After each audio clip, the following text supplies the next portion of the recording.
तर किसान सन्मान योजनेतनं 2.5 लाख शेतकऱ्यांना आता वगळलेलं आहे अशी माहिती मिळते। केंद्र सरकारनं आधार, इन्कम टॅक्स आणि शिधापत्रिकेची पडताळणी सुरू केली आहे, तेव्हा हा निर्णय आहे। तर एकाच कुटुंबातल्या पती पत्नी लाभार्थी असतील तर पतीचा लाभ बंद करायचा निर्णय घेतलेला आहे। राज्यातल्या 20 लाख शेतकऱ्यांना दिला जातोय। आपण पाहतोय भरत मोहोळकर आपल्यासोबत जोडले गेलेले आहेत। खरं तर मोठी घोषणा केलेली आहे, नेमकं काय होणार आहे? किसान सन्मान योजनेबाबत मोठी घोषणा आहे भरत।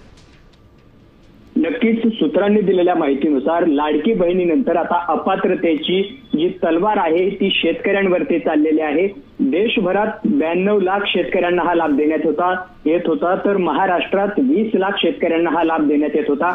मात्र आता या शेतकऱ्यांमध्ये त्यांची एकाच कुटुंबात एकच शेतकऱ्याला लाभ देण्यात येणार आहे। त्यामुळे पती आणि पत्नी या दोघांपैकी पत्नीला हा लाभ देण्यात येणार असल्याचं सरकारकडून आता सूत्रांनी दिलेल्या माहितीनुसार समोर येत आहे। त्याबरोबरच महाराष्ट्रामध्ये तब्बल 2.5 लाख शेतकऱ्यांना आता किसान सन्मान योजनेतून वगळण्यात येणार असल्याची माहिती सुद्धा सूत्रांनी दिलेली आहे।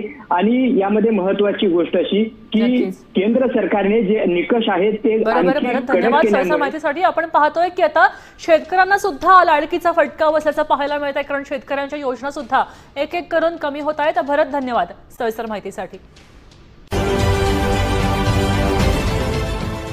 देश विदेशातील प्रत्येक घडामोडींचे लाईव्ह अपडेट मिळवण्यासाठी आता साम टीव्हीच्या सर्व सोशल मीडिया प्लॅटफॉर्मला लाईक, फॉलो आणि सबस्क्राईब करा। तसंच सर्व नोटिफिकेशनसाठी बेल आयकॉन प्रेस करायला विसरू नका।